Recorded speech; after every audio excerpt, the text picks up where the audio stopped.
amri wa nuqdata min lisani yafqahu asyhadu an la ilaha illallah wa asyhadu anna Muhammadan abduhu wa rasuluh. Amma ba'du. Yang saya hormati Bapak Ibu guru beserta staf SDN Negeri 3 dan yang saya hormati Bapak Komite. Hari ini SDN Negeri 3 melaksanakan kegiatan yang namanya Kombel atau Kombel Belajar. Puji dan syukur kita kehadirat Allah Subhanahu wa Ta'ala yang telah memberikan rahmat-Nya kepada kita sehingga kita semua diberikan kesehatan, rezeki yang luas, pemikiran yang jernih, selalu ada motivasi berbuat yang baik, berjalan dengan penuh ikhlas dan kedisiplinan. Insya Allah semuanya berjalan dengan lancar. Bapak Ibu yang saya hormati, Kombel Belajar Ciketing Kulit 3 itu bernama ERCITA, berarti Erik Ciketing Kulit 3. Mudah-mudahan dengan uraian yang tertera, Erik berarti kita mampu tetap hidup yang berubah dari dasar, menengah sampai yang ke atas. Kata Erik itu bisa diartikan dengan kehidupan yang sudah mampu, sudah mapan. Tetapi kalau sekarang kita baru mulai dan baru belajar, mudah-mudahan ke depannya marilah kita belajar bersama, marilah kita menambah wawasan kita melalui digital, melalui alat-alat elektronik kita, melalui buku-buku referensi, kemudian kita mencari info-info dari gugus depan, dari UPP, bahkan dari Kota Bekasi. Semoga Bapak Ibu Guru dapat menambah wawasan kita dengan kegiatan kelompok belajar ini.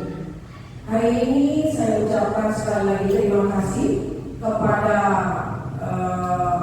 pembawa materi yaitu Ibu Andi Sumiati SPDSD. Saya berharap Kombel Belajar ini berlanjut dan harus tetap berlanjut. Kita harus selalu punya motivasi maju ke depan demi peserta didik.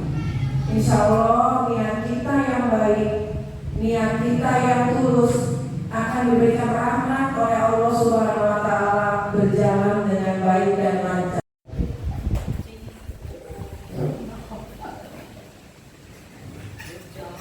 Assalamualaikum warahmatullahi wabarakatuh. Selamat siang Bapak dan Ibu Guru SDN Ciketing Kulit 3. Terima kasih atas kehadirannya untuk hari ini. Saya Nerim Suryana akan menjadi moderator pada diskusi hari ini dengan topik yang menarik, yaitu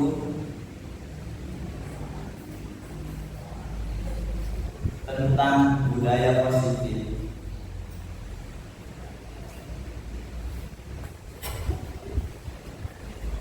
Sesuai dengan agenda, kita akan melewati beberapa rangkaian acara, yaitu penyampaian materi dari pemateri Ibu Adi Sumiati SPDSD, dan yang kedua sesi tanya jawab.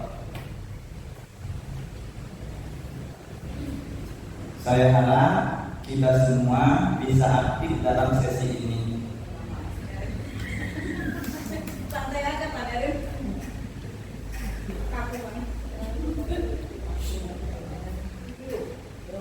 Marilah untuk mempersingkat waktu, kita mulai acara diskusi ini.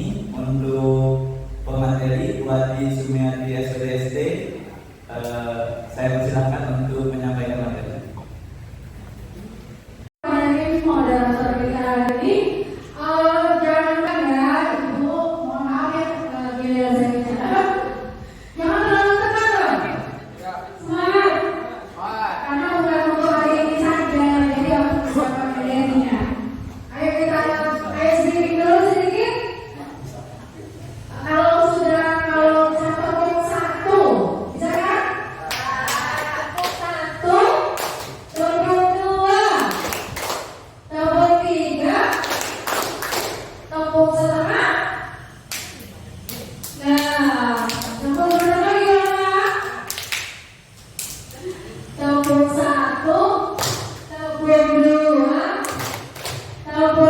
tiga, tepung setengah, sampai kayak Medan. Kentut dong, tak kentut bu, terkeluar. Iya, tapi jangan keluar, ya. Ya, ya. Tepung satu, tepung dua, tepung tiga, tepung setengah. Ayo jangan keluar ya.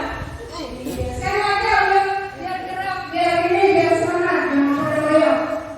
Jangan loyo. Tepung satu, tepung dua, tepung tiga, tepung setengah. Iya, terima kasih. Oke. Sudah lemas, sudah siap, semuanya. Iya, pada hari ini kita ibu mohon izin untuk bicara. Assalamualaikum warahmatullahi wabarakatuh. Waalaikumsalam warahmatullahi wabarakatuh. Ya, alhamdulillah untuk hari ini kita bisa perdana untuk ngobrol kita dengan pemateri saya dengan tema diskusinya adalah budaya positif. Pertama-tama saya ingin ibu dan bapak ibu di sini coba kepalkan tangannya. Coba kepalkan tangannya. Saya ingin lihat kepalkan tangannya. Satu saja bu. Dua, satu. Kepalkan tangannya. Kemudian coba minta temannya untuk membuka. Silakan. Silakan minta temannya untuk membuka. Sisanya di dalam tangannya ada uang ratusan ribu. Coba dikepalkan tangannya, kemudian temannya semua buka. Oleh ibu akan dibuka atau tidak?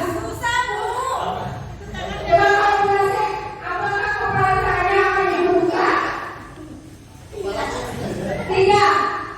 Kalau mau Oji, kepala tangannya yang kalau dia sudah dikepal dengan ini apakah akan dibawa buka? Kalau ada teman yang berusaha untuk membuka, kalau tidak boleh tidak. Ada yang bisa menantikan kenapa kita harus mengepalkan tangan kita? Bu, Ya, berarti katanya sama bu begini bu Dian. apa itu? Nih bu. Ya, jangan. Pokoknya kalau kita mengepalkan tangan kita misalnya di dalam sesuatunya ini yang sangatlah berharga. Apa yang akan Bapak lakukan kalau teman Bapak berusaha untuk membukanya? Lonjok. Menggunakannya. Jangan dipegang. Dipegang, tetap dipegang. Pegang. Ya, Bapak atau Ibu mungkin akan membuka, atau Bapak atau Ibu mungkin akan tetap berpegang dengan erat. Pegang. Ya, artinya apa? Artinya untuk tidak terlepas. Maksudnya hikmah yang di tangan kita itu maksudnya apa? Menurut maksudnya apa? Kalau kita bisa membuka dan menutup tangan kita itu apa sih maksudnya? Arti dari genggaman itu. Ya, arti genggaman itu Bu. Itu punya kekuatan pribadi, kepercayaan diri untuk Iya. melindungi diri kita. Iya, seperti itu. Seperti itu, lebih tepatnya bahwa kontrol itu ada di dalam diri kita. Ya, itu. Ya, kalau kita mau membuka ataupun mau menutup, itu adalah hak kita. Kontrolnya ada di dalam diri kita, tidak bisa orang lain. Tidak, artinya juga kita tidak bisa mengontrol orang lain. Kita juga tidak bisa dikontrol oleh orang lain. Kita punya hak, kita punya kekuatan kita sendiri untuk mempertahankan apa yang kita rasakan benar. Siap. Ya, jadi itu kontrol itu ada di dalam diri kita sendiri. Nah, sekarang kita sebagai guru, ya, kita sebagai guru, di mana guru itu sekarang itu tugasnya sama banyak sekali. Dari administrasi, dari harus menjadi pembelajar sepanjang hayat, harus memimpin pembelajaran yang berpusat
murid-murid mampu berpikir, bertindak dan mencipta dengan merdeka yang selalu diterapkannya merdeka.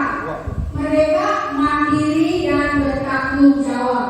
Salah satu strategi yang perlu ditinjau ulang adalah disiplin yang perlu dijalankan selama ini di sekolah kita. Oke, lanjut. Nah, ini disiplin. Disiplin itu muncul dari motivasi internal yang kuat. Motivasi internal itu dari dalam diri kita. Tidak bisa dari luar ya, Bu. Ada motivasi eksternal, ada juga motivasi internal. Motivasi eksternal itu misalnya seperti ibu di kelas. Misalnya siapa yang bisa menjawab ini, ibu kasih permen. Nah, pada saat itu yang terjadi adalah motivasi eksternal atau motivasi internal. Motivasi eksternal, dan ini tidak disarankan. Ya, kenapa? Karena nanti akan merusak hubungan antara guru dan murid. Kemudian disiplin yang tercipta juga tidak akan berlangsung lama. Jadi motivasi mereka hanya mau dapat permen, tidak diyakini oleh mereka dari dalam dirinya sendiri.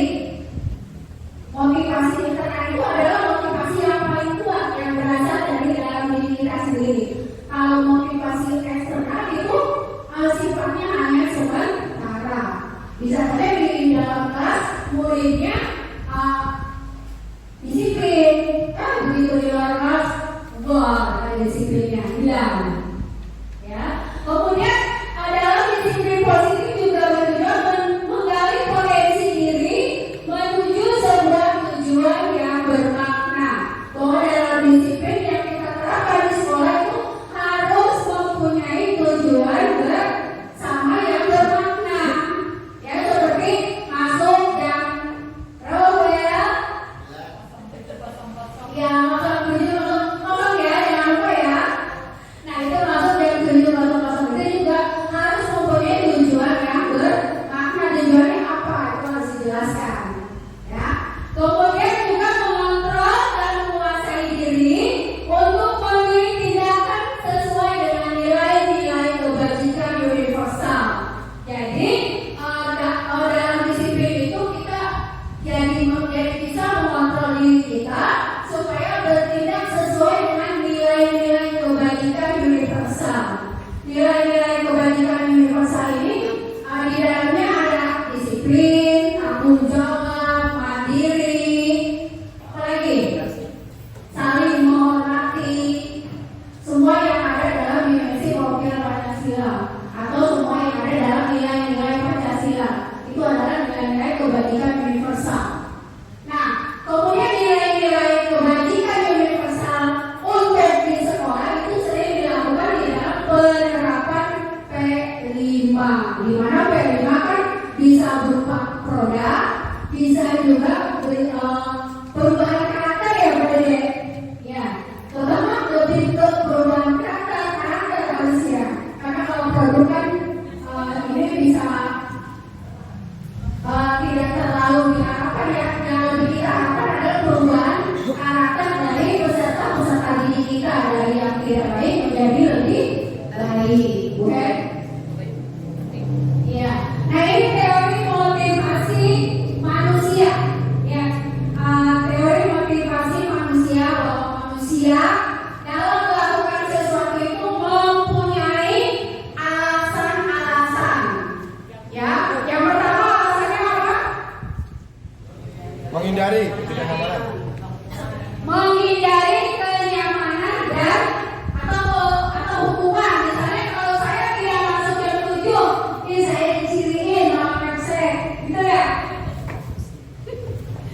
Ya, itu kan. Kemudian jadinya disiplin yang ada di dalam hati kita bukan karena nilai-nilai yang kita percayai. Kalau kita berangkat pagi, tapi karena tidak tahu, karena takut dimarahi.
dikuatkan ya bahwa Pak Guru membantu itu maksudnya bukan apa? Bukan beneran itu membantu, tapi supaya kalian termotivasi untuk menjaga kebersihan di dalam kelas. Itu ya, anak-anak. Jangan sibuk mengajar. Kemudian yang ketiga, motivasi manusia dalam melakukan sesuatu adalah menjadi orang yang diinginkan dan menghargai diri sendiri dengan nilai-nilai yang dipercayai. Yang ini Bapak dan Ibu Guru setuju tidak? Yang ketiga, kita itu dalam melakukan sesuatu itu alasannya adalah menjadi orang yang diinginkan dan menghargai diri kita sendiri dengan nilai-nilai yang dipercayai. Setuju ya, Mas banget. Bahwa kita dalam melakukan sesuatu tidak mengharapkan imbalan. Bahwa kita dalam melakukan sesuatu tidak ada yang tujuan yang jelek. Semua harus dengan tujuan yang bagus. Bahwa kita itu melakukan sesuatu itu sesuai dengan nilai-nilai yang kita yakini. Boleh lanjut? Nah ini sekedar peringatkan ya, bahwa dari 3 alasan tadi, tindakan pendisiplinan dengan hukuman atau memberi imbalan, ya, hukuman atau memberi imbalan bisa disebut motivasi eksternal, dan hal ini tidak akan berlangsung lama. Ya, kemudian mereka mungkin hanya akan patuh dalam waktu yang sementara saja, sehingga karakter kepatuhan dan kedisiplinannya itu tidak merubah siswa itu menjadi karakter yang lebih kuat. Ya, Bapak Ibu. Jadi kita tidak boleh menghukum murid kita. Kita juga tidak boleh terlalu baik terhadap murid dengan misalnya dengan yang tadi memberi permen kalau mau jawab, atau misalnya memberikan hadiah ketika anak melakukan sesuatu yang bagus. Itu sangat tidak disarankan, karena akan membuat anak patuh hanya dalam waktu yang sementara saja, tidak selamanya. Karakter anaknya itu menjadi tidak berubah. Dia hanya patuh pada saat takut dihukum dan patuh saat diberi imbalan. Ya, karena kalau kita memberi imbalan itu akan merusak hubungan antara guru dan murid. Itu. Kemudian boleh lanjut. Ini sekedar mengingat aja. Kemudian untuk kebutuhan dasar manusia. Kebutuhan dasar manusia ini alasan kenapa ada budaya positif ya. Kebutuhan dasar manusia, bahwa semua perilaku manusia pasti memiliki tujuan. Semua perilaku manusia itu pasti ada tujuannya. Tidak mungkin ibu datang ke sekolah tidak ada tujuannya kan? Datang bapak pada ke sekolah karena dia pada sekolah, nggak mungkin kan? Pasti ada tujuan. Oh, hari ini saya mau mendidik anak saya. Hari ini saya mau mendidik siswa-siswa saya supaya lebih baik. Dari rumah pasti sudah punya niat itu. Dengan niat saja kan bagus ya. Apalagi kalau di sekolah dilaksanakan. Nah, kebutuhan lima kebutuhan dasar manusia ini pasti ada. Dari setiap manusia ini ada 5 kebutuhan dasar ini. Yang pertama adalah kebutuhan bertahan hidup atau survival. Pasti semua manusia juga butuh untuk bertahan, untuk hidup. Ya, ini kaitannya dengan fisik. Ya, seperti makan. Siapa yang tidak butuh makan? Anda itu saya butuh makan. Ya, kita butuh makan, butuh tidur, butuh tempat tinggal dan sebagainya untuk menunjang kehidupan kita. Ini kebutuhan dasar ya, Bu ya. Tidak bisa ditampik. Kemudian yang keduanya, kebutuhan cinta dan kasih sayang. Penerimaan dari orang lain terhadap diri kita. Ayo siapa yang udah punya cinta? Ada 3. No. Pasti kalau orang ini mempunyai kebutuhan untuk cinta dan kasih sayang atau penerimaan, maksudnya penerimaan orang lain terhadap kita diterima dengan baik, disayangi dan sebagainya. Kemudian yang ketiga, kebutuhan penguasaan. Ini mungkin terdengarnya egois, penguasaan, ingin menguasai. Misalnya contohnya si Ayuni tiap hari dia lari ke jalan. Dia butuh apa di situ? Dia butuh pengakuan. Pengakuannya dengan cara dia lari ke jalan itu supaya gurunya panik. Nanti kan kalau gurunya panik, nanti kan gurunya lari gurunya lagi itu dielus supaya mau dia di kelas misalnya. Itu penguasaan. Jadi si Ayu merasa wah dia sayang, wah dia ternyata pada dia itu sayang sama saya, misalnya begitu. Ya.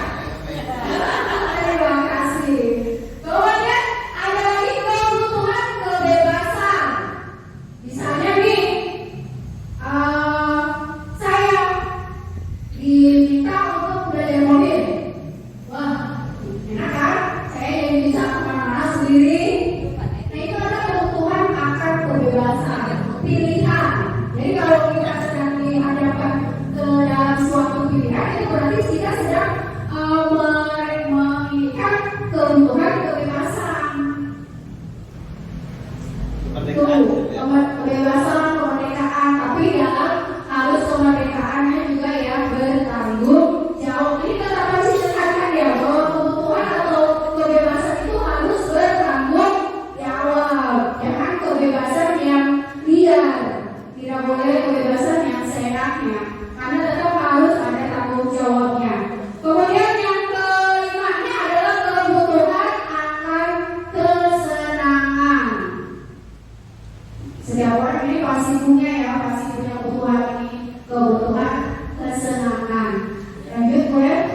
Nah begitu Bu, kalau manajer nggak begitu. Mantap. Oh, mantap. Selanjutnya kita lihat penjelasannya. Nah ini posisi guru sebagai penghukum. Di sini Bu, seorang penghukum ini biasanya menggunakan hukuman fisik dan verbal. Verbal itu kata-kata ya.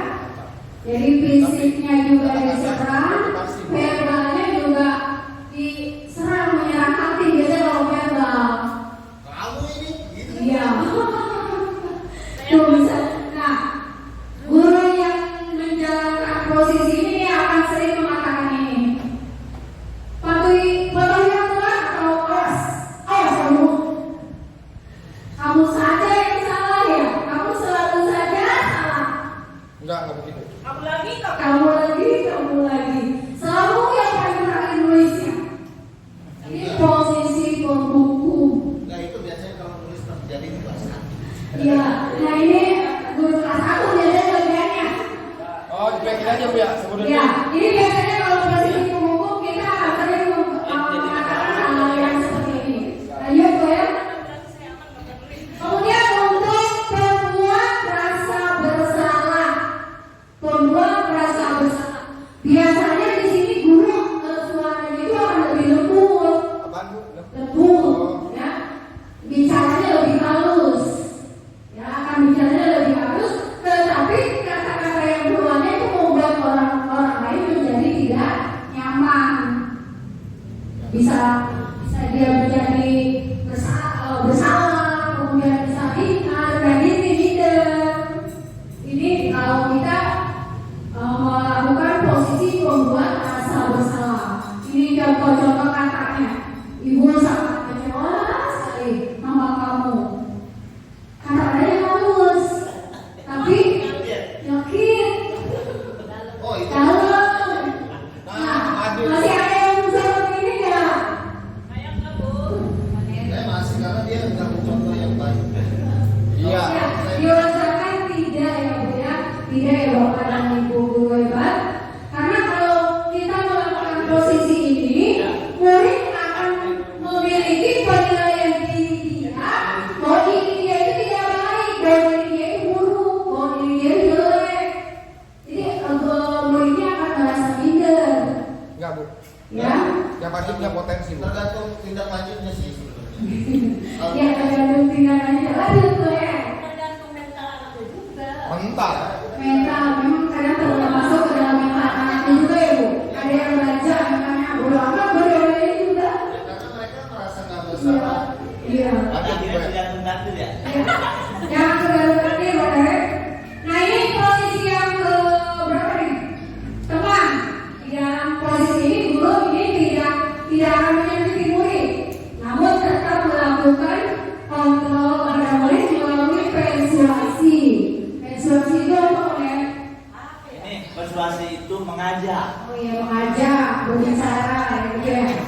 Nah, dalam posisi teman ini bisa negatif, bisa juga positif. Ya, bisa negatif, bisa juga positif. Positifnya, kalau posisi kontrol sebagai teman itu kita dengan murid itu terjalin hubungan yang baik. Cuek jadinya muridnya. Ayo berteman. Kemudian kalau posisi negatifnya boleh lanjut. Nah, posisi negatifnya ada ya? Oh, ini. Negatifnya adalah kalau kita melakukan posisi sebagai teman, suatu saat kalau kita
Dan ini posisi pemantau.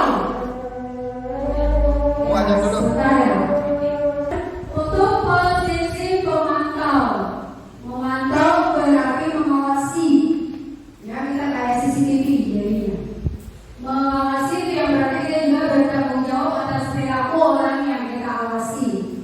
Dalam posisi pemantau ini harus berdasarkan peraturan-peraturan dan konsekuensi. Dalam posisi ini kita harus memisahkan hubungan antara guru dan murid.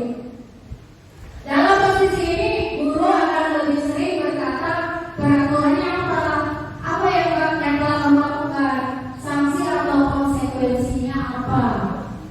Posisi ini tentu saja berdasarkan perhitungan dan data.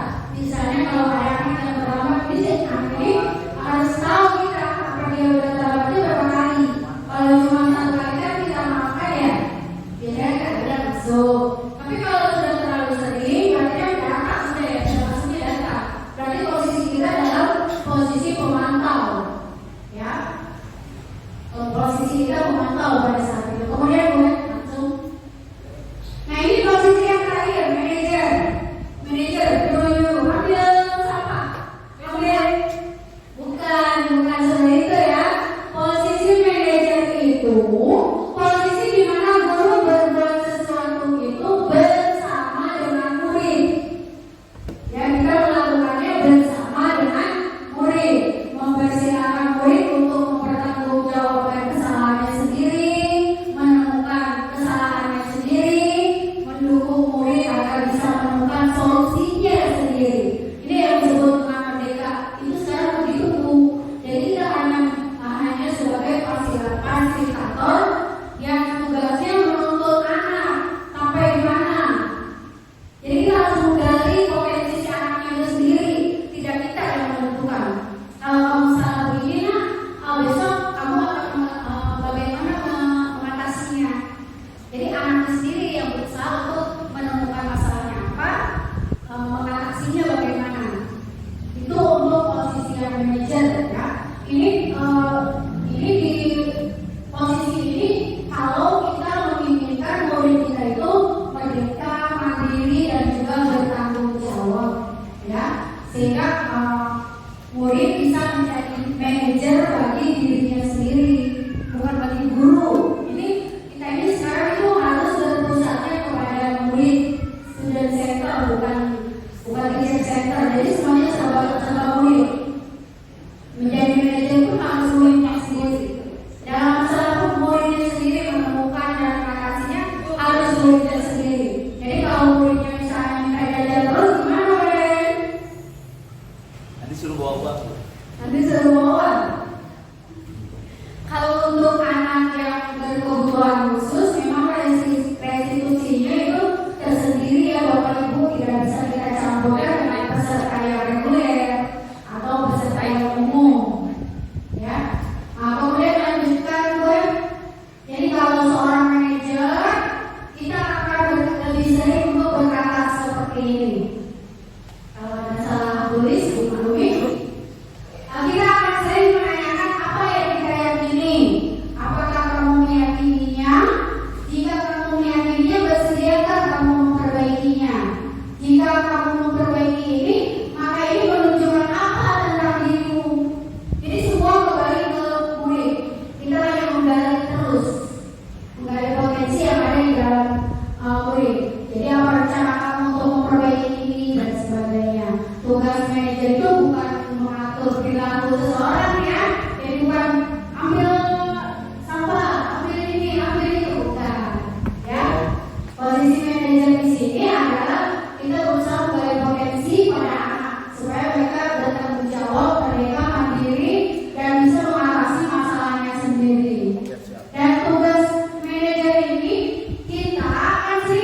Jadi semua ini dikembalikan lagi ke kelompoknya dengan karakter yang lebih kuat setelah direstitusi. Nanti ada yang segitiga restitusi ya Pak ya.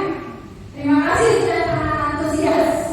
Kemudian ya nanti ada. Nah ini memiliki segitiga restitusi. Jadi ada yang namanya segitiga restitusi, bahwa segitiga restitusi ini mempunyai tahapan, mempunyai 3 tahapan. Ada yang pertama, tahapan yang pertama adalah menstabilkan identitas. Misalnya kita mempunyai murid yang bermasalah, ada murid di kelas kita yang bermasalah, kita harus panggil Bu, harus panggil, kemudian kita restitusi namanya. Kita panggil, kemudian kita restitusi. Nah, dalam merestitusi ini kita bertahap atau berdoa kepada 3 tahapan ini. Pertama, menstabilkan identitas. Menstabilkan identitas. Kita tahu anak ini salah, tapi kita tidak boleh langsung kamu salah, tidak boleh. Ya, jadi kita menstabilkan dulu identitasnya dengan mengatakan bahwa setiap orang pasti pernah melakukan kesalahan. Ya, pasti semua orang juga pasti pernah melakukan kesalahan. Kamu bukan salah satunya yang melakukan kesalahan ini. Masih banyak orang lain yang melakukan kesalahan. Itu tahapan pertama. Menstabilkan identitas dulu. Ya. Kemudian yang kedua, validasi kebutuhan. Validasi kebutuhan. Mungkin pernah dengar bahwa anak yang dari rumahnya disayang orang tua atau nanti cintanya penuh datang ke sekolah itu untuk belajar. Tapi kalau anak atau siswa yang dari rumahnya itu kekurangan kasih sayang, dia datang ke sekolah itu karena ingin disayang, bukan untuk belajar. Pernah dengar? Ada yang begitu. Iya, ada yang begitu ya. Jadi kalau memang biasanya kalau orang yang dari rumah itu dia sudah penuh, sudah disayangi dan sebagainya, orang tuanya dipenuhi dan sebagainya, datang ke sekolah memang untuk belajar. Tapi kalau yang dari rumahnya saja sudah bermasalah, datang ke sekolah, ya mereka mau buat masalah lagi kadang-kadang. Seperti itu. Nah, kita perlu memvalidasi kebutuhan itu. Dari tadi yang tahap pertama adalah menstabilkan identitasnya, kemudian yang kedua validasi kebutuhan. Ya, kita katakan kepada anak itu, kamu tentu punya alasan kenapa kamu melakukan ini. Ya, kamu pasti kita menanyakan alasan anak itu ya. Kemudian adakah cara yang lebih efektif untuk mendapatkan apa yang kamu butuhkan? Jadi kita tanyakan lagi sehingga kita tahu kebutuhan dia itu apa sih sebenarnya. Dengan dia membuat masalah itu, dia butuh apa? Kemudian yang ketiga, setelah itu didapatkan, kita kembali menanyakan keyakinan. Misalnya dia sering terlambat, kita tanya, Bu, boleh kamu yang lain juga sering terlambat, nggak apa-apa kamu terlambat kali ini. Kemudian sebenarnya kamu butuh nggak sih kalau misalnya kamu datang ke sekolah tepat waktu itu kamu akan merasakan apa? Tanya ke anaknya. Kalau kamu disiplin waktu, apa yang manfaatnya? Manfaatnya kamu dapatkan itu apa? Katanya kan itu validasi kebutuhan dia. Nah kemudian kembalikan kepada keyakinannya. Dengan disiplin itu, yang kamu lakukan itu melanggar apa? Misalnya kalau terlambat datang, berarti dia melanggar disiplin kan? Ya kan?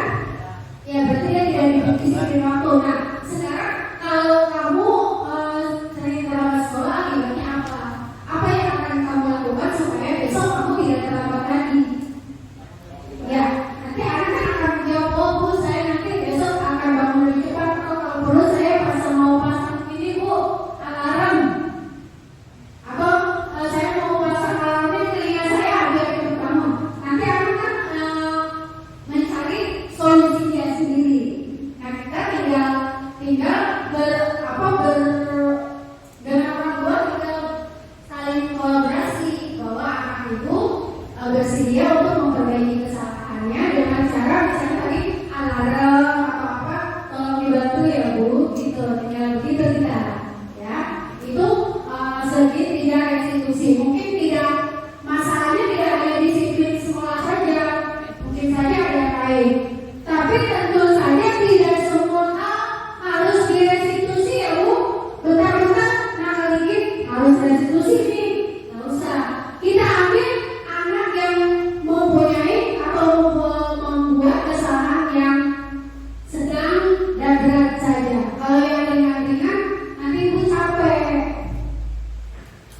dikit-dikit akan harus direstitusi, yang ini akan harus direstitusi. Habis waktu kita Bu. Jadi kita harus juga memilah dan memilih mana restitusi yang harus kita lakukan, restitusi apa terhadap anak yang bagaimana yang harus kita berikan restitusi. Ya benar ya? Siap. Kalau untuk anak yang berkebutuhan khusus, ini kita tidak bisa sembarangan merestitusi ya Pak ya. Karena kalau yang berkebutuhan khusus itu kita harus konsultasinya dengan psikolog dan sebagainya, dengan orang yang mengerti psikologis anak yang berkebutuhan khusus. Tapi mungkin ada hal-hal yang hal-hal sederhana yang bisa kita lakukan. Misalnya kalau anaknya nggak bisa konsentrasi, itu kita bisa pegang kepalanya supaya dia berhadapan dengan kita, ditenangkan. Ya, kepalanya dihadapkan dengan kita. Mungkin kalian pernah yang dijerotin ya, ya?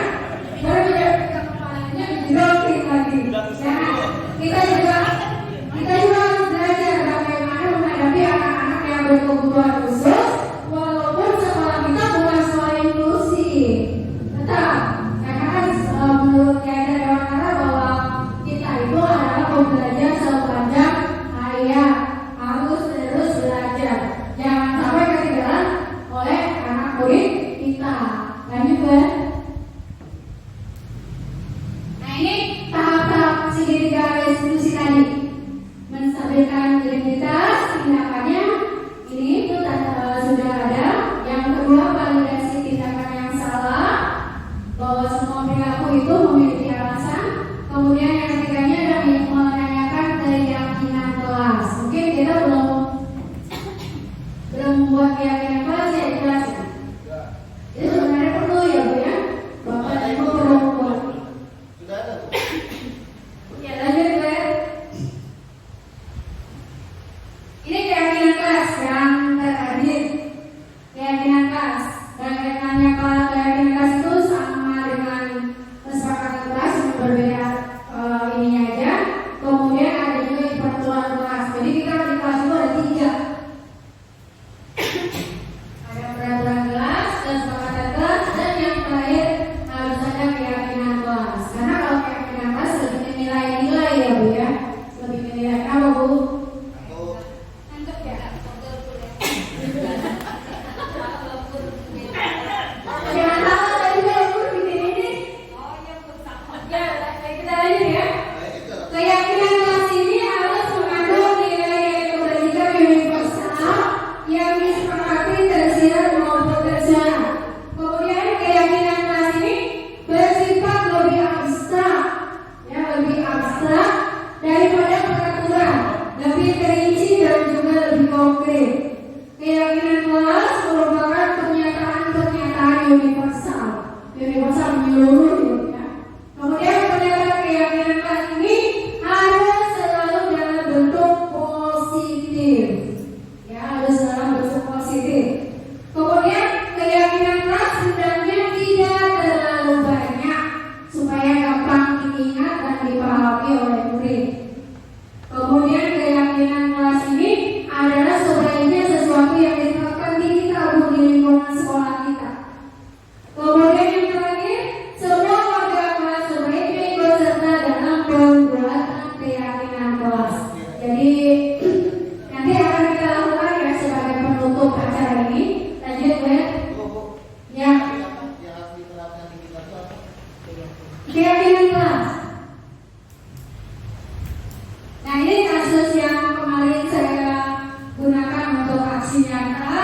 Ini kasus yang pertama, Rizky sering telat datang ke sekolah. Tidak bisa saya tampilkan videonya karena pada waktu itu berisik. Suaranya kedengaran sekali Bu Rasi. Ini tidak bisa saya tampilkan. Kemudian yang kedua, kasus kedua, Kansa sering merasa kesal karena rekannya sering dicontek oleh Rizky. Mereka bertengkar sampai Kansa menggoda kerja. Videonya ada, lanjut ya. Nah ini video restitusinya. Ya. Nah sekarang yang akan kita lakukan adalah membuat keyakinan kelas. Di dalam kelas yang kita inginkan itu, kita ingin kelas yang bagaimana sih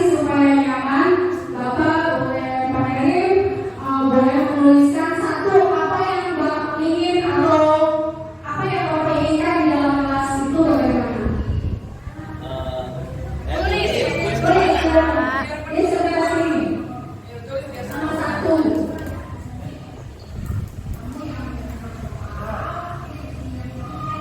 Kelasnya kita. Iya, kelasnya mau kayak apa nih? Gitu. Biar Nomor satu biasanya satu ini aja. selalu datang tidak terlambat.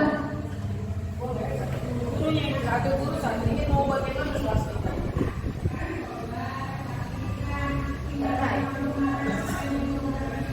Udah langsung pada dulu aja. Pakai nomor mana yang Nomor berapa ini? terus apa? Apa nomor yang lain? Ya boleh yang lain. Boleh boleh kau udah katakan boleh. Silakan Bu. Oh iya, terima kasih. Rencana cakep banget.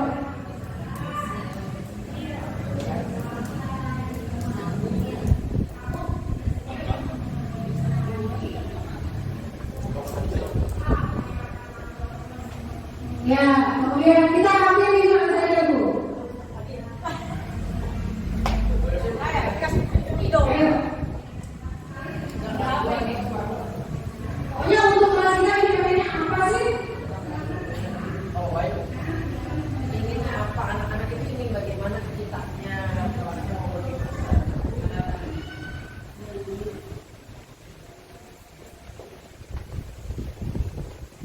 Maka ingin jadi atlet lagi. Siswa harus memakai baju. Ya iya betul. Ada yang nggak bawa.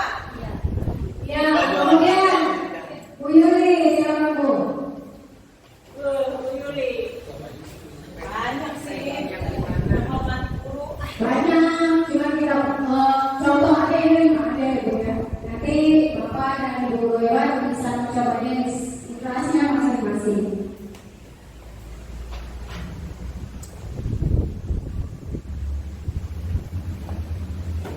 Satu lagi, oh bukan ini, terima kasih Bu. Silakan Bu. Biar dia belum. Udah nih. Bu Ersu belum. Bu itu mau, betul apa? Semakin banyak yang di sini itu nanti akan mengerucut sih Bu, akan mengerucut di sini itu akan mengerucut. Udah lah, malah tidur nanti.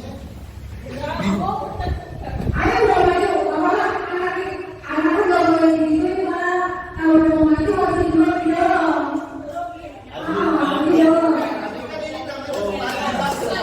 Udah tanggal untuk maju dia.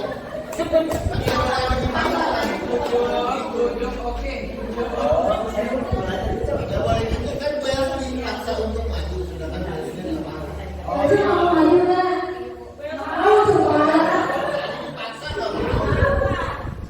Mau. Kalau saya nggak mau maju ya Di dipaksa. bawahnya. Ini bawahnya boleh dikasih terima. Walaupun dipenuhi itu nanti nilai kebajikannya di sana akan mengerucut. Tidak akan boleh silakan. Biar. Oh, nggak kelihatan ya? Tulisannya proses KBM yang tertib. Menanyakan Bu, proses KBM yang tertib menanamkan tata tertib dan disiplin waktu. Saling Jangan menanamkan jagung loh. Ibu nggak di sini Bu. Itu nanti tempatnya yang lain. Iya, silakan Bu. Di bawah ini ada yang satu. Nah, Gantian guru. Yuk. yang lain nanti yang di sana. Udah ada satu.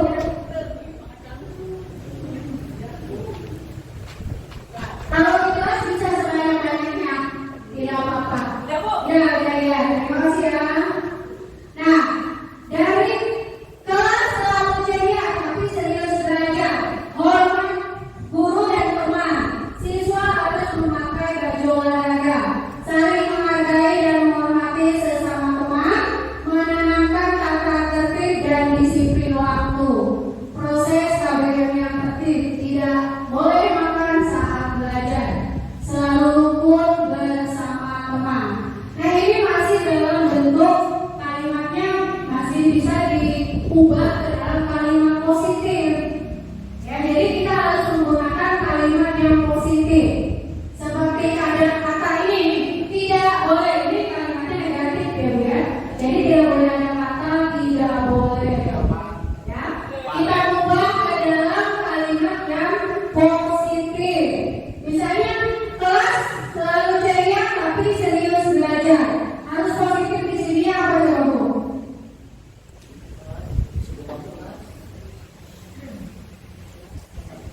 Dibuat ke dalam kalimat positifnya.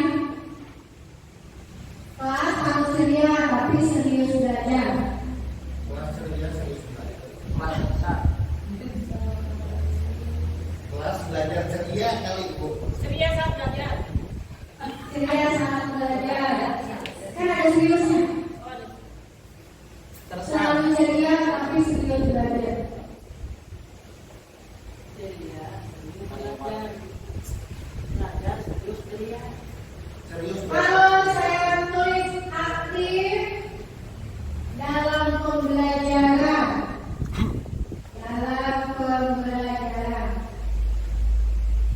ini kalimatnya positif. Jadi anak harus aktif. Aktif itu bisa ceria, kemudian dia juga serius dalam belajar. Nah, kemudian yang kedua, hormat kepada guru dan teman.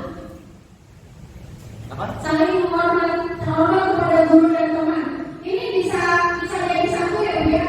Ini dengan ini bisa jadi satu ya. Bisa apa Pak? Bisa apa? Ini harus. Aku nggak selalu anaknya di sini. Nggak boleh dipaksa Bu. Nggak boleh. Ya udah, lanjutkan. Kan katanya nggak boleh ada paksaan. Harus ayo kita.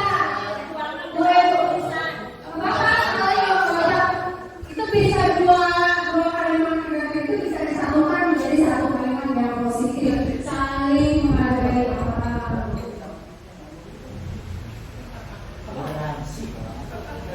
Atau kalimat yang artinya itu uraian. Ya, adalah yang Buat yang tidak positif. belajar artinya itu masuk semua. Kita bisa makan dulu, bisa teman, bisa menghargai sesama. Bisa tapi pada ya boleh berakhlak mulia. Apa yang Kelihatan suragamanya. ininya ini contoh berakhlak mulia anak C Bu.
kita wujudkan aktif dalam pembelajaran ini berarti ininya apa?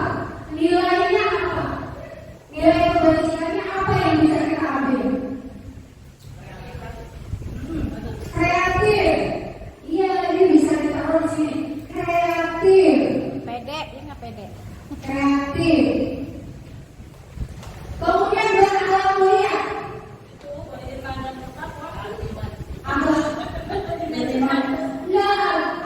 Agamis, bisa ya? Agamis. Agamis. Nanti ini akan merujuk, Bu, nggak akan terlalu banyak. Mematuhi tata tertib. Disiplin. Ini disiplin. Dan yang terakhir, saling menyayangi akan merujuk ke nilai kebajikan apa?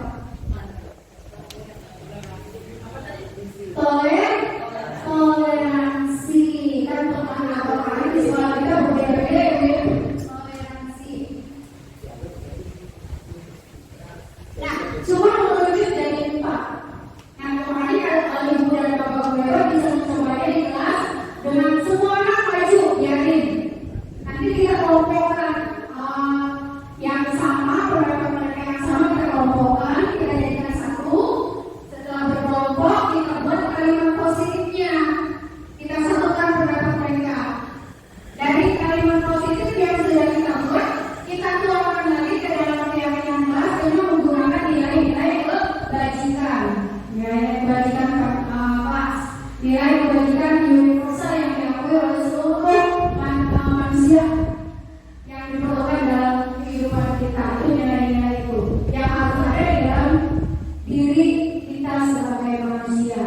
Bisa terbayang tidak kalau misalnya nanti melaksanakannya di dalam buat keyakinan kelas? Bisa, Bu? Bisa. Bisa. Ya, presentasi saya kali ini tentang budaya positif. Cukup sekian. Kalau ada yang salah misalnya dalam penulisan,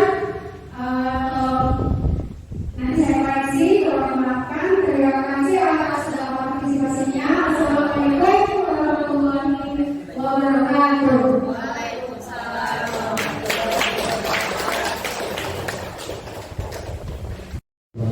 Dia bisa katakan anak-anak tidak diterapkan di sini ya. Kelas 1 membandingkan dengan kelas atasnya. Pak, itu kok dari ini dari kelas 1 dengan Pak itu pulang tidak dimanfaat itu juga sih ya. Bertanyakan kita bingung yang kelas 1 ini bagaimana kita kan pengen sesuai peraturan itu sebagai atau sebagai guru yang kemarin.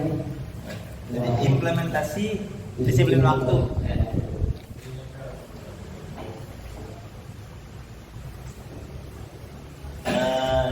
Mungkin ada satu lagi, cukup 3 pertanyaan ya.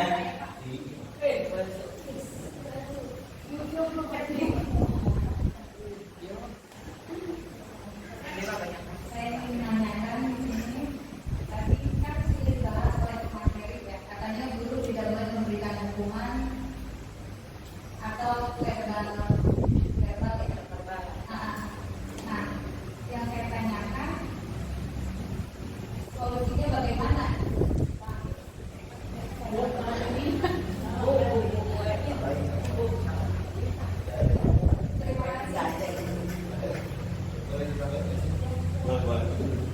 Ya, tadi kan sudah dijelasin dari segi nilai emosi, cara menyelesaikannya gimana.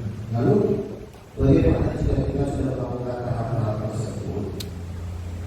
Tapi kan namanya karakter anak itu kan berbeda. Si anak tetap tidak mau mengakui hal yang sudah dia lakukan. Sedangkan kita di situ nggak boleh mengukur. Cara penyampaian kita harus bagus. Kemarin saya sudah sempat ngobrol sama Pak Ferry. Pak Ferry juga sudah tahu ceritanya seperti apa, menyampaikan secara perlahan. Tapi si anak itu komentar dengan jawaban enggak. Dikasih perumpamaan pun jawabannya selalu sama. Sebaiknya kita sebagai guru itu harusnya gimana sih? Terima kasih. Oke. Jelasin ada itu apa?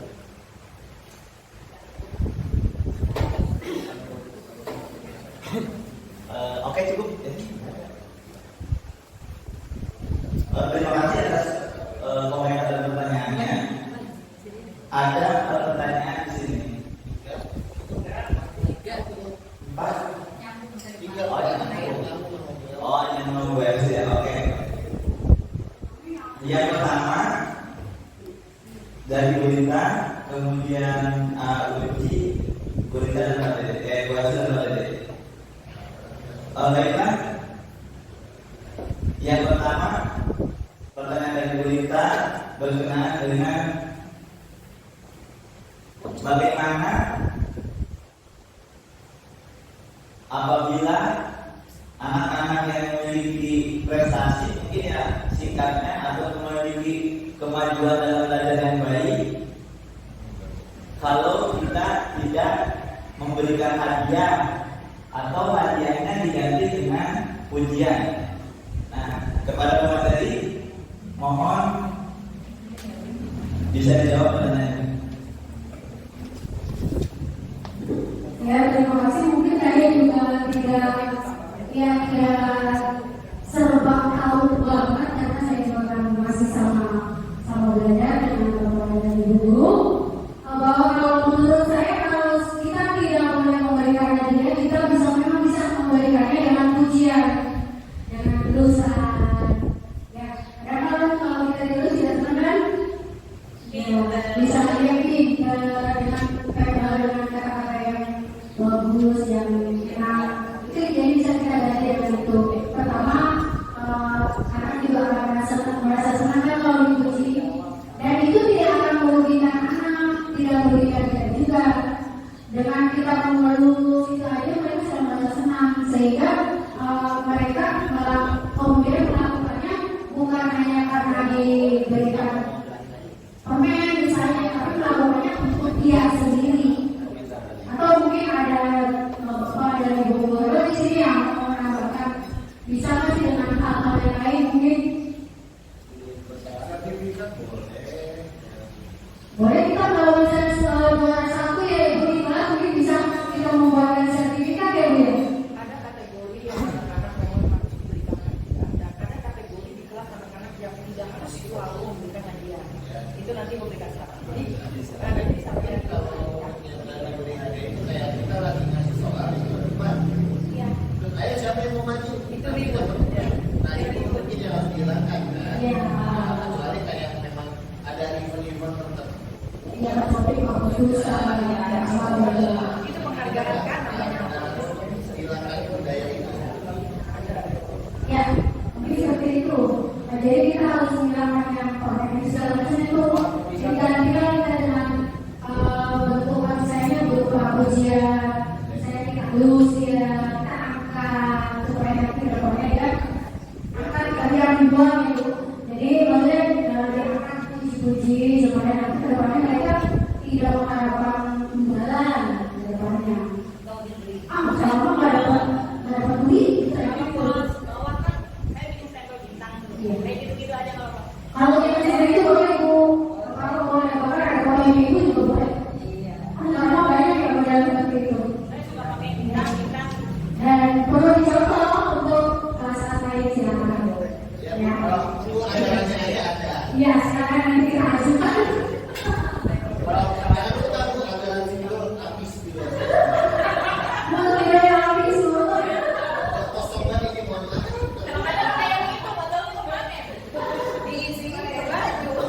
Ya nanti ditindak lanjuti ya Bapak Ibu. Gurita mungkin memang jawaban kita di sini mungkin tidak membuat Ibu puas, supaya nanti Gurita juga bisa belajar lebih banyak lagi, termasuk saya, ya. Atau mungkin Gurita mau menambahkan? Cukup. Yang kedua,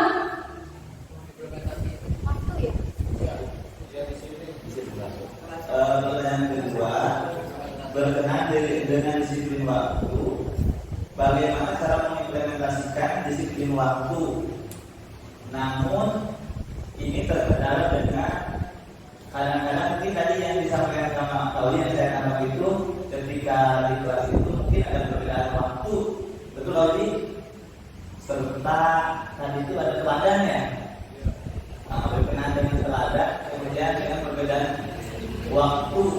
antara kehidupan bawah dan atas dan lain sebagainya. Ya, terima kasih Bapak Uji. Pertanyaannya mengenai implementasi waktu, bagaimana melaksanakannya. Kalau di sekolah kita itu ada perbedaan, misalnya kelasnya pulang duluan, ada yang kemarin.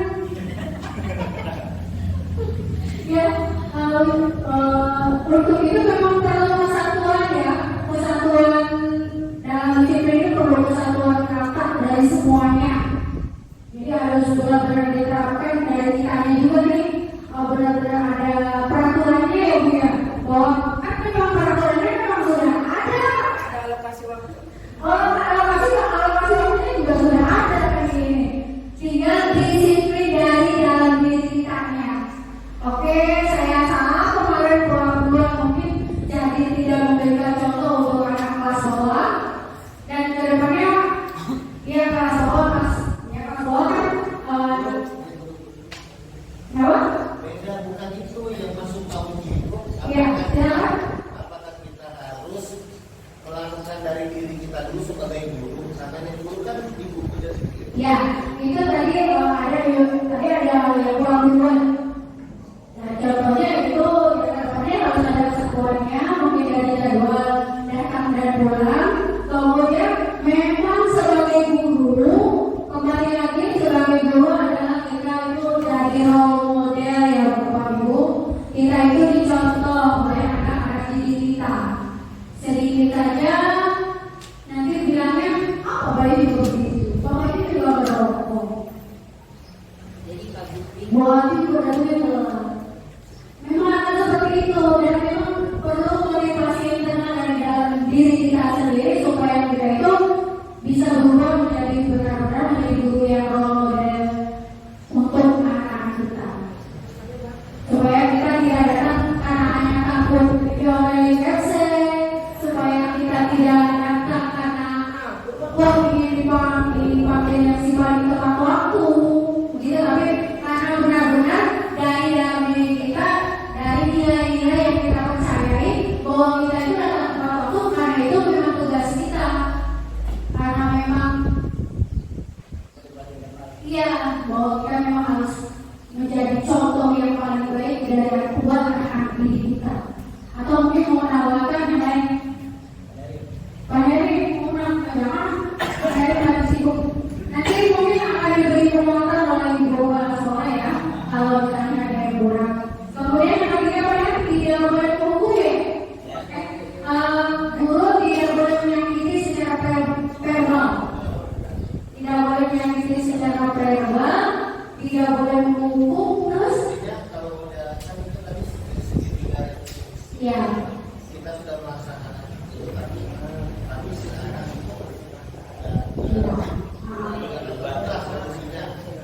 Ya, kita selain punya keyakinan kelas di dalam kelas, anak kan kalau sudah tahu keyakinan kelasnya apa, kita selalu ingatkan. Kalau misalnya mereka sudah ada keyakinan kelas, sudah kita ingatkan setiap hari, anaknya beban, itu anak yang harus direstitusi. Direstitusi itu kalau kita, tetap deh begitu-begitu juga. Gimana kalau solusinya kalau anak seperti itu? apa orang banyak Ya, kita perlu kolaborasi dengan orang tua. Tapi kalau misalnya anak ini setelah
juga pusing, gimana lagi? Wah, berarti Iya. yang nggak boleh memaksa itu nggak jadi. Mungkin kalau kita pasangan juga boleh. Karena kan, ya mungkin nanti ada penguatan dari beberapa sekolah karena saya sendiri juga kan kita sama-sama belajar. Nanti kalau misalnya ada waktu, saya bisa menanyakan ini kepada yang lain yang lebih tahu. Berarti ada keterlibatan Iya harus ada keterlibatan kepala sekolah itu harus kalau kita sudah tidak bisa menangani. Kan kita nggak mungkin jalan sendiri. kalau di SMA ada guru BK itu. Iya kalau di SMP biasanya kan Pak dari laksanakan tuh yang guru BK mereka lebih berpengalaman kan, mereka lebih kompeten menangani anak-anak yang seperti itu. Harusnya ada kan di Ibu kepala. Ada nanti mungkin daripada ada kalau kita mungkin nggak ada jadi gurunya memang harus berdikari sendiri ya, tapi diusahakan tidak menyakiti anak secara tertentu ya Bu ya. Ih kamu masuk sih gimana sih, jangan ya, itu kita harus redam, kita jangan emosi dalam menghadapi anak-anak yang seperti itu. Tapi Ya. aku kadang hal itu justru yang lebih ampuh. Ya memang, tapi kan cuma sementara. Hukuman dan reward itu kan sifatnya cuma sementara. Ya, itu nanti pokoknya kalau sudah jadi guru memang harus lanjut. Terus, ya. Tidak bisa anak kalau tidak bisa cari jalan lagi. Kan jalan untuk Roma tidak satu. Banyak ada tikus dan sebagainya. Jadi kita harus bersikap sebagai pembelajar sepanjang hayat.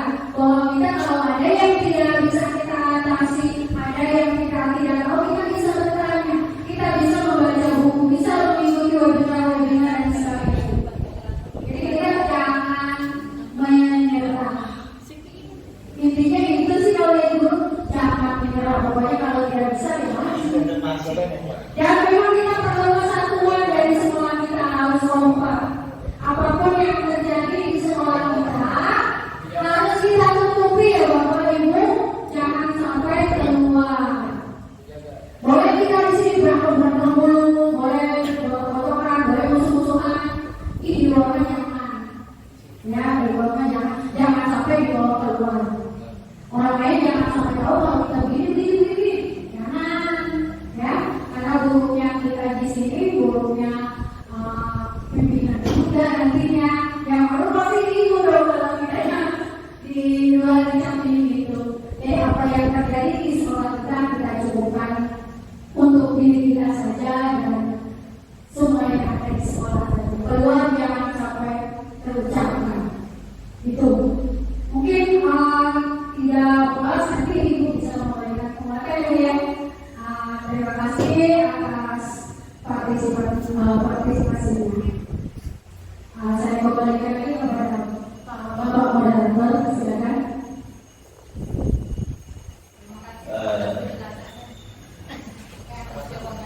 Ya, terima kasih kepada peserta dan kepada pemateri yang sudah komunikatif. Kemudian atas paparannya juga, mudah-mudahan paparannya sedikit atau banyak bisa kita terapkan di kelas kita masing-masing. Kemudian untuk selanjutnya ada pemantauan dari kepala sekolah, ya, kepada kepala sekolah. Kita sudah. Bapak Ibu hanya memberikan penguatan yang tadi didiskusikan, ditanyakan kepada pemateri. Seyogianya kita itu menjadi guru harus bisa menangani semua kasus yang ada di kelas kita. Karena anak didik kita itu kalau contoh 30 siswa atau 20 siswa di kelas kita, berarti ada kasus 30 siswa yang harus bisa terselesaikan dengan kita di dalam satu dekade atau satu periode pembelajaran. Pasti itu akan timbul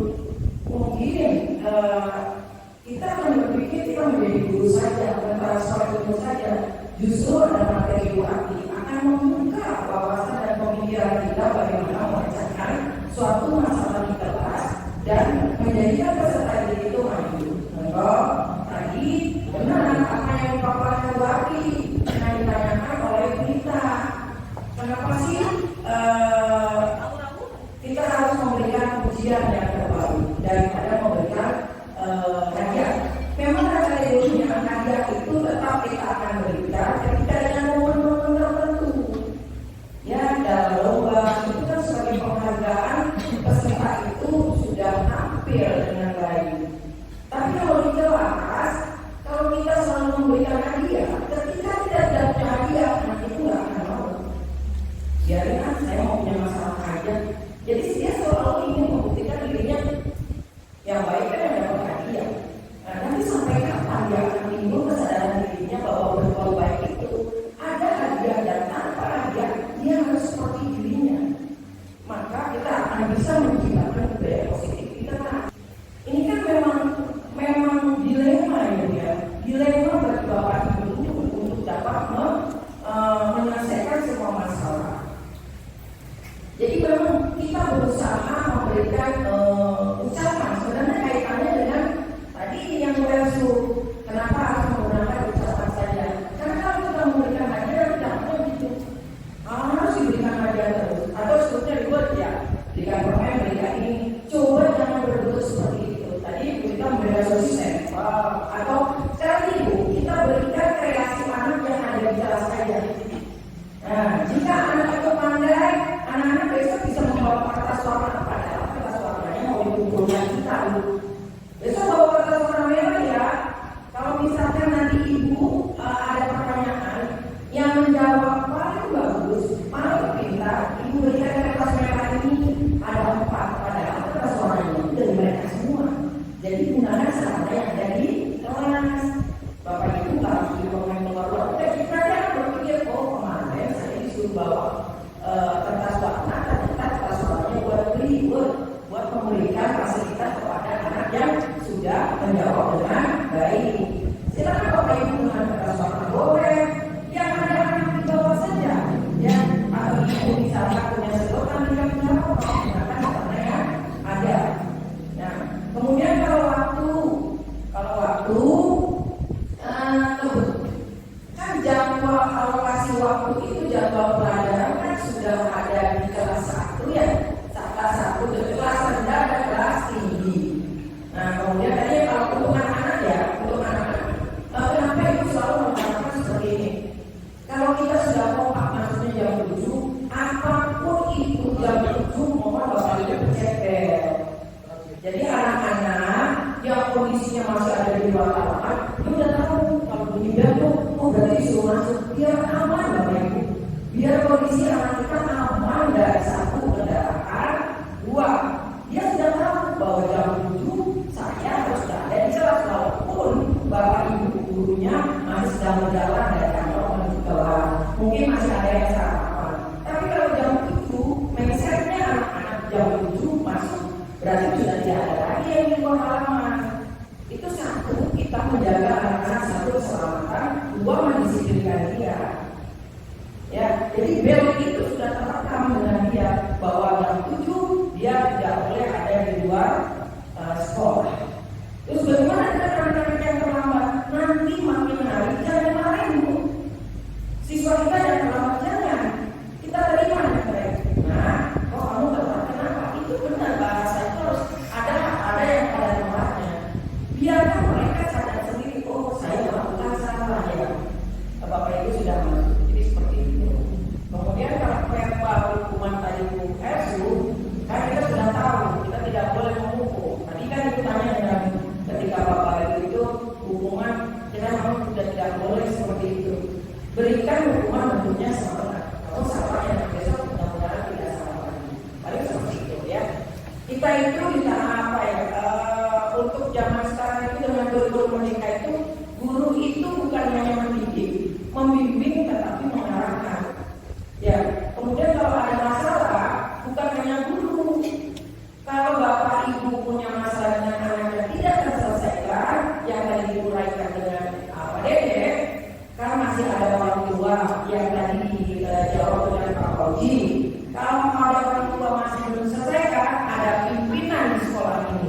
Ya, jadi Bapak Ibu nggak usah berpikir lagi. Aduh saya pusing nih ngadepin anak saya kok nakal nggak terselesaikan. Harus bisa selesai Bu. Dengan cara apa? Panggil orang tua, duduk sama-sama dengan ibu. Kita harus selesai. Kita harus bisa menangani. Dan kalau memang ada masalah, apa yang ibu katakan, jangan keluar, ya jangan keluar. Apapun masalahnya di sekolah, kita harus dapat menyelesaikan. Duduk bersama, berempat dengan orang tua. Anak itu kan anak yang memang namanya anak itu memang seperti itu Bu. Terkadang memang tingkah lakunya itu kadang baik, kadang benar, kadang mengecewakan, kadang kecewa terus. Jadi mungkin ada satu hal yang kita tidak pikirkan dari diri anak. Kenapa sih anak selalu berbuat salah terus?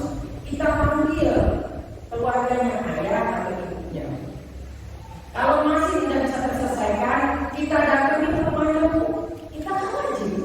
Saya dulu seperti itu Bu menangani masalah sebelum sampai ke pimpinan. Saya datangi ke rumahnya. Apakah ada masalah di rumahnya? Ternyata di rumahnya bapak ibunya mungkin bercerai, dia hanya tinggal dengan kakeknya atau tinggal dengan tantenya. Jadi seperti itu ya. Semua masalah bisa teratasi dengan kita bicara komunikasi bersama. Itu saja Bapak Ibu.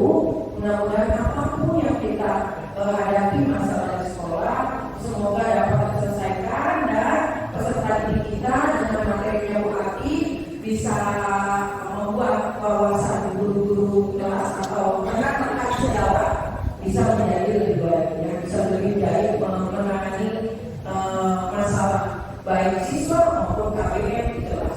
Ini kenapa Pombel harus diadakan, ya seperti ini biar bisa punya pikiran ya Bapak Ibu ya, apa sih masalah di kelas kita. Jadi mungkin rekan-rekan sejawat ada yang lebih bisa.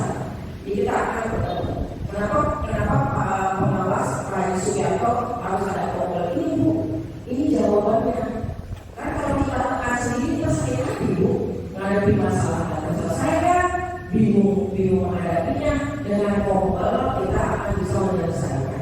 Itu saja ya Bu, kita sama-sama bisa menjaga sistem pendidikan dengan baik. Mudah-mudahan dapat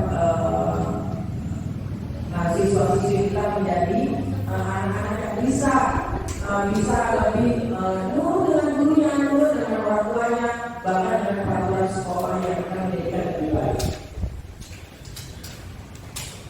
Kemudian ada Bapak Ibu lagi yang ingin ditanyakan atau memang saran Ibu sudah cukup? Atau masih ada unek-unek yang dengan materi Bu Ati?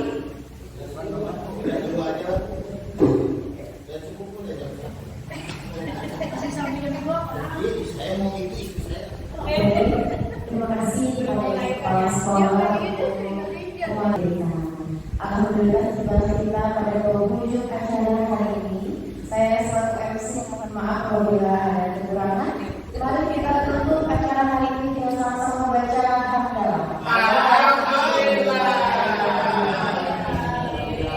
Wassalamualaikum warahmatullahi wabarakatuh.